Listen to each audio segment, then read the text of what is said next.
Hello students, আমি Moumita ma'am. আশা করি তোমরা সকলেই খুব ভালো আছো। Welcome back to our channel. আজকে আমি তোমাদের 6th সেমিস্টার মেজর ইংলিশের পেপার 16 এর সিলেবাস নিয়ে আলোচনা করব। তো দেরি না করে শুরু করে দিই আজকের ক্লাসটা। দেখো, তোমাদের পেপার 16 এর ইউনিট 1 এটা হচ্ছে তোমাদের লিটারারি থিওরির উপরে কিন্তু রয়েছে, ঠিক আছে? লিটারারি থিওরির উপরে রয়েছে। তোমাদের এখানে কিছু টপিক দেওয়া রয়েছে। দেখো, তোমাদের এখান থেকে প্রত্যেকটা টপিকের মধ্যেই কিন্তু তোমাদের খুব ভালো করে এক একটা টপিক পড়তে হবে। দেখি কি কি রয়েছে। ফার্স্টে রয়েছে মডার্নিজম, ঠিক আছে? সেকেন্ড রয়েছে পোস্ট মডার্নিজম। থার্ডে রয়েছে স্ট্রাকচারালিজম। ফোর্থে রয়েছে ডিকনস্ট্রাকশন অ্যান্ড পোস্ট স্ট্রাকচারালিজম। আচ্ছা, 5 নম্বরে রয়েছে সাইকো অ্যানালাইসিস। 6 নম্বরে রয়েছে ফেমিনিজম। 7 নম্বরে রয়েছে মার্কসিস্ট লিটারারি ক্রিটিসিজম। আচ্ছা, নেক্সট নিও হিস্টোরিসিজম। তারপরে রয়েছে ইকো ক্রিটিসিজম। আর লাস্টে রয়েছে পোস্ট কলোনিয়ালিজম। টোটাল এতগুলো টপিক তোমাদের পড়তে হবে এবং তোমাদের কিন্তু এক্সামে 8খানা টপিক দেওয়া থাকবে। তোমাদের যে কোনো 4টা কোয়েশ্চেন কিন্তু লিখতে হবে। এক একটা কোয়েশ্চেন 10 মার্কস করে। 40 মার্কস থাকে তোমাদের ইউনিট 1 থেকে। মানে এই প্রথম তোমাদের কোনো ইউনিটে এত বেশি নাম্বার কিন্তু তোমরা ক্যারি করতে পারছো, ঠিক আছে? তো তোমরা কিন্তু এই পার্টটা খুব ভালো করে পড়বে। ম্যাক্সিমাম নাম্বার তোমাদের এখান থেকে কিন্তু রয়েছে।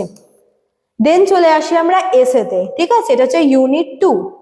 ইউনিট 2 হচ্ছে তোমাদের পুরোপুরি এসের উপরে রয়েছে। এখানে টোটাল 8 জন এসেইস্ট রয়েছেন। তো দেখো, প্রথমে রয়েছে ভার্জিনিয়া উলফ। ভার্জিনিয়া উলফের লেখা মডার্ন ফিকশন রয়েছে। নেক্সট স্টেফেন স্পেন্ডার, তার লেখা মডার্নস অ্যান্ড কন্টেম্পোরারিস রয়েছে। তারপরে রয়েছে ওয়াল্টার বেঞ্জামিন, তার লেখা the work of art in the age of mechanical reproduction. বেশ বড় একটু এসের নামটা।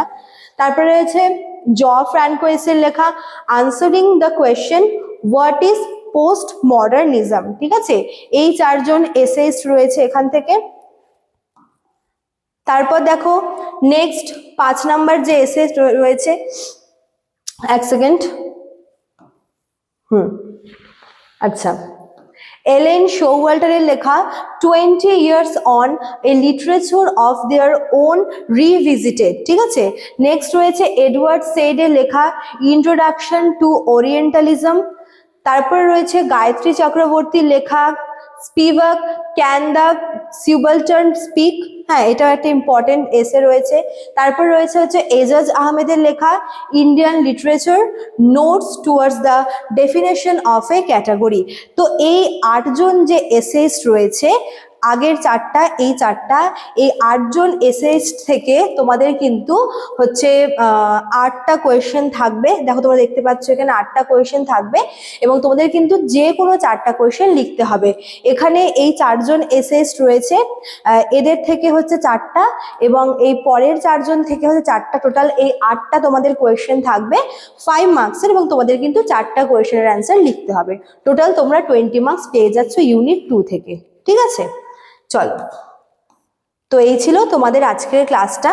যারা ভাবছো আমাদের কাছে পড়বে এই সেমিস্টারে, তারা আমাদের অফিসিয়াল নাম্বারে কিন্তু কন্ট্যাক্ট করে নিতে পারো। অলরেডি অ্যাডমিশন শুরু হয়ে গেছে এবং খুব শীঘ্রই কিন্তু আমি ক্লাসও নেওয়া শুরু করে দেবো, ঠিক আছে? এখানে দেওয়া রয়েছে অফিসিয়াল নাম্বার, তোমরা কন্ট্যাক্ট করে নিও। চলো, আজকে এতটুকুই থাকলো। দেখা হচ্ছে নেক্সট ক্লাসে। Thank you.